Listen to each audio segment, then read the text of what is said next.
Hey everyone, so recently we got some new bounty information, finding out Marco's bounty, as well as several of the Revolutionary Commander's bounties.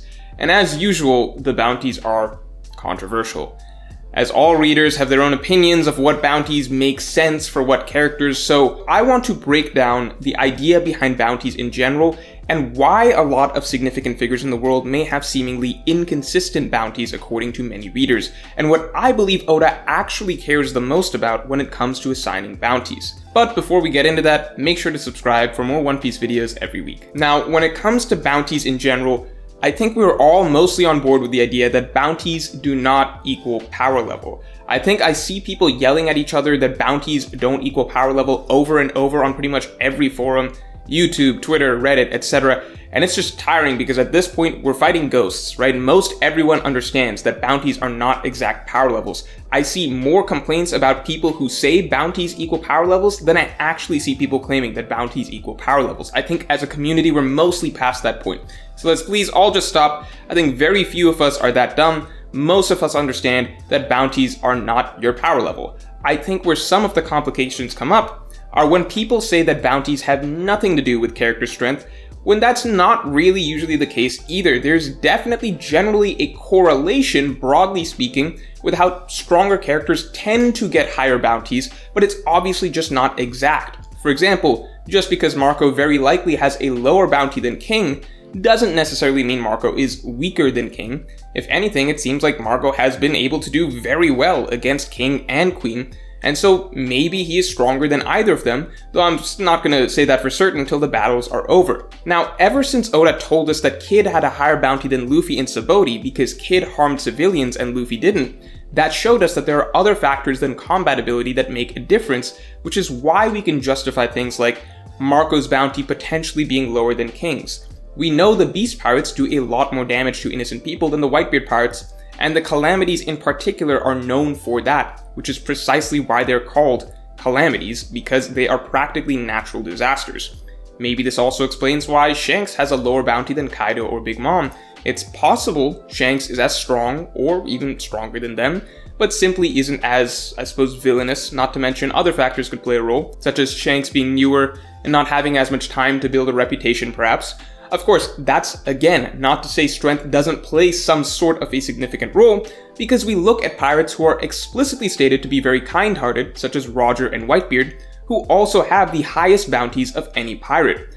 Whitebeard's bounty is explicitly stated to have been set before he even attacked Marineford, so consider how much a factor his strength alone must have played for a relatively pacifistic pirate like him to have a bounty higher than Kaido or Big Mom. So that is important to consider as well, that bounties aren't meant to have no correlation with strength. There is definitely an overall upwards trend, and Oda repeated over and over to us that, for example, Katakuri having a billion berry bounty is meant to be viewed as a testament to his strength in some sense. I think a lot of readers look at things too black and white and decide that bounties have nothing to do with strength, which is just equally ridiculous when Oda does try to play up the implied combat threat that comes with a high bounty many times throughout the series. So no, bounties aren't power levels, but just because it's not an exact one-to-one match doesn't mean there is zero relationship between bounty and strength. It just means that there are multiple factors, but it should be fairly clear at this point in the series that strength is usually at least one major factor.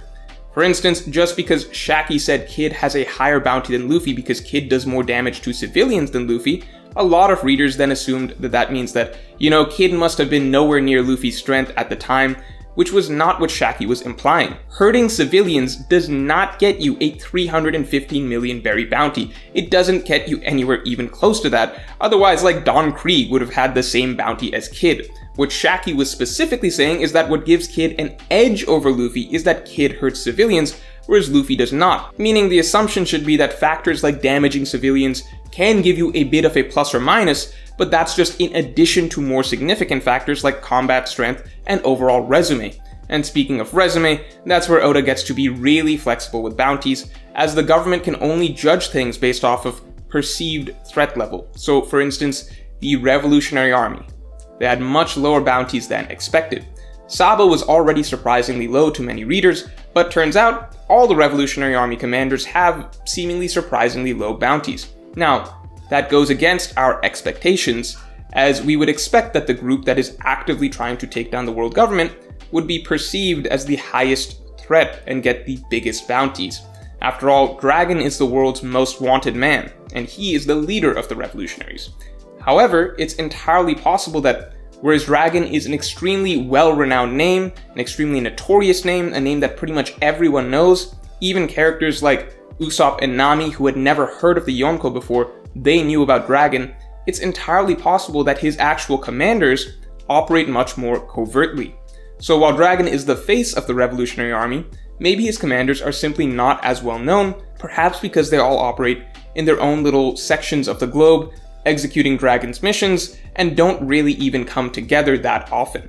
Compare that to, for example, the large pirate empires that Yonko have, where their main officers are regularly being sent out to pillage and destroy more openly. Basically, whereas the revolutionaries are more spread out and maybe operate with greater secrecy, attempting to influence revolutions and carrying out covert missions, only rarely coming together for large-scale actions, the Yonko empires are really like aggressive empires that regularly and openly wreak havoc on various nations. It's entirely possible that the world government doesn't even know how strong a lot of these revolutionary commanders are, because maybe many of their actions are simply not noted on their resumes. A great example of how much reporting and secrecy matters is Kid post-timeskip. Whereas pre-timeskip, Kid was the most notorious supernova with the highest bounty, post-timeskip it's been noted that his reputation is pretty much down the gutter, and he has fallen far behind Luffy in terms of renown. But that's largely because people don't know the truth of what Kid has accomplished. He actually successfully raided Big Mom's empire and defeated a Sweet Commander before Luffy did. But this information simply didn't make it to the outside world and was twisted and spun instead, which is why Kid's bounty doesn't reflect the full extent of what he has done or what he's capable of doing. But at the end of the day, all of that being said, the unfortunate truth I have to acknowledge is that a lot of bounty discussions do have to come down to a lot of this, a bit of headcanon and rationalization that we as fans have to kind of come up with when bounties don't quite fit with our expectations. The reality is that the bounty system Oda uses isn't perfect and isn't always going to seem logical with what we saw beforehand. For instance, a pirate like Pinkbeard, who had a bounty of 52 million berry, was defeated by Moda the Milkmaid. Yeah, Moda was pumped up by Bello Betty, but for a milkmaid with less strength than probably the average human to defeat someone with a 52 million berry bounty just because she is pumped up does seem kind of insane. I mean, 52 million is basically what Bellamy's bounty was, and Bellamy was a monster in the Grand Line. He was not only way stronger than most Grand Line pirates, he was associated with Doflamingo, and he also regularly harmed civilians. So, the argument I see thrown around that Pinkbeard probably, he's probably not that strong and he just has a high bounty because he harms civilians. Again, that's a fallacy that doesn't make sense because, again, harming civilians alone, we know for a fact that alone does not get you a high bounty because most pirates, weak or strong, do plenty of harm to civilians and aren't walking around with 50 million berry bounties. It doesn't really make sense to get a bounty of 50 million unless you are also very, very superhumanly strong. That's what we saw throughout pretty much all of pre-timeskip. Harming civilians only makes sense as giving you a bit of a bump to your threat level. It can't get you 50 million on its own. Now, maybe Moda beat Pinkbeard because Bello Betty's ability basically makes you, literally hundreds and hundreds of times stronger than usual. But if so, then that means that this army of villagers pumped up by Bello Betty should be pretty much capable of destroying Kaido's entire army right now. Could Luffy defeat all 4 Yonko with one hand tied behind his back if he was pumped up by Bello Betty? I doubt that's the case either. Of course, we could all come up with some headcanon, like maybe Pinkbeard's bounty is high because even though he is weak, he has a high bounty because, bounties are just naturally higher in the New World or something like that. Or because he's associated with Blackbeard, maybe he's getting a bounty boost. But the reality is that this is, again, it's just headcanon that we have to kind of make up for ourselves to rationalize bounties that don't feel quite right, because that's just often the case with bounties. So here's the main point I'm kind of getting at, which is that I don't think Oda cares too much about the technicalities of bounties, and Pinkbeard is just a minor little example of that. I think the simple reality is that Oda isn't that precise with the bounties past a certain point, and what matters more so to him is what feels right in the course of the story and where we are in the narrative. So looking at the full series from start to finish, no, it doesn't make any sense for someone like Pinkbeard to have a bounty like 52 million and then get one-shotted by a milkmaid on steroids. But looking at where we are in the narrative, 900 chapters deep in the story, with bounties regularly hitting the high 100 millions and even billions range, this far in the adventure, it feels like Oda is just kind of throwing out a bounty here that kind of feels low nowadays. I don't think Oda is power scaling Pinkbeard. I doubt Oda put much thought into what bounty makes sense for him. I think Oda just did a throwaway low bounty, which is what 52 million feels like nowadays. What bounties feel like in the context of where we are in the narrative matters more so to Oda than looking at the full structure of the world and really calculating something that feels exactly right. For instance, even if we look past Pinkbeard, who can be somewhat rationalized with some headcanon, there are two major inconsistent bounties that are way harder to rationalize. First is obviously Robin. The way Nico Robin is talked about, not only by the world government, but by major players in general, it seems like Robin is practically the most wanted woman in the world. That was precisely why her life history was so difficult. She is so valuable that the entire world is after her. But now, it almost makes no sense that her bounty was only 79 million. If she was so valuable, then why wasn't it much higher? Well, that's because even if in the context of the entire world, 79 million is laughably low to us now, in the context of where we were in the narrative at the time Robin's bounty was revealed, 79 million felt right. Remember, Crocodile's 80 million bounty was once obscenely high to us, so for Robin to have a bounty almost as high as him felt crazy as well at the time. It made the second in command of Baroque Works feel almost as formidable and even more mysterious than the main boss. However, if Oda had actually given Robin a bounty that represented how badly the world government really wanted to capture her, then of course Robin's bounty would be way higher than even Crocodile's. Robin holds the key to the ancient weapons after all. But what Oda cares more about is the feeling of progression of stakes in the narrative, which is why if he had given her some bounty like, I don't know, 700 million or a billion or higher, something crazy right here so early on in the narrative in Alabasta, then suddenly that would drastically overshadow Crocodile. It would make Luffy's achievement of 100 million feel minor in comparison. In fact, it would take hundreds of chapters before the rest of the Straw Hats even started catching up to Robin's bounty. She would have been one of the supernovas at Sabaody Archipelago, and probably the most talked about. None of that really feels like good progression because bounties are such an amazing tool to generate hype and excitement for a character. If you go too big, too fast, too early in the story, then a lot of the excitement of new bounty reveals becomes diluted. The range of what we expect of bounties is meant to only gradually go up as the world opens up. Oda doesn't show us Mihawk's bounty right away. He doesn't show us Shanks or Whitebeard's bounties right away. Instead, once Luffy hits 100 million, that's when we first start to get a peek at some of the higher bounties that exist out there. And of course, once we hit the New World, only then do we start getting to see bounties beyond the 100 million range, and finally start to enter the billion range.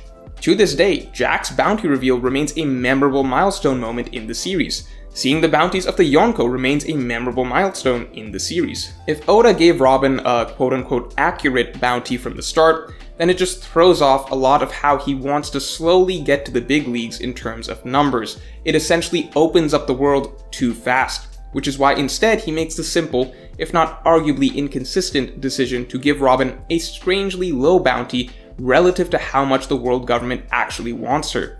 It just had to feel really high for its time, which it did, but Oda was never going to have Robin's bounty overshadow Luffy's, because that's just not satisfying storytelling. We want Luffy to be the highest bounty on the crew, the crazy high bounty that everyone they meet talks about and hypes up everywhere they go. Same thing with Trafalgar Law, the other major inconsistency. The Ope Ope no Mi is worth 5 billion berry. There is no rational reason at all why Law's bounty shouldn't be at least close to that much. If Law had an alive-only bounty like Sanji, then getting Law would essentially be the same as getting the Ope Ope no Mi. It just makes zero sense for a devil fruit to be worth that much, but then the carrier of the devil fruit to be worth a fraction of that price, as we all know that capturing a devil fruit user and killing them gives you the fruit. But obviously Oda isn't going to actually price Law what he's worth, because that just ruins the progression we want to feel in the world. We aren't meant to get to the billion berry bounties till we get to the Yonko. It would be really weird if Law just had some bounty in the billions pre-time skip back on Sabaody Archipelago, and all the other supernova are just sitting there with a fraction of that. When Law's bounty is bumped up to 500 million along with Luffy's, obviously Law's should be way higher than that because Law has this insanely valuable fruit. But again, that would completely overshadow Luffy, so Oda is never going to do that, and even with Luffy himself. If we were to find out that the Gum Gum fruit, as is currently being implied, is actually extremely valuable, then technically Luffy should have been priced way higher from the start, but again, that would of course throw off all sense of progression and achievement we get from seeing Luffy slowly working his way up to a top tier bounty. So the bottom line is, I don't think Oda puts that much thought into bounty numbers. A lot of it is just going to be based around what feels right for the narrative at the moment, and whether Oda can get some sort of quirky little double meaning or reference out of the number like he's done with Katakuri, Blackbeard, etc. We can definitely see some consistent rules of logic, like it's not a stretch to think why someone like Marco's bounty may not necessarily end up being as high as King's, for example, or why the revolutionary commanders may have relatively low bounties, but at the same time, there are certain bounties that just seem kind of arbitrary and they don't really matter. So if you enjoyed this video, then definitely like, comment, and subscribe, and you can support me on Patreon to get my extended thoughts on this and all future topics.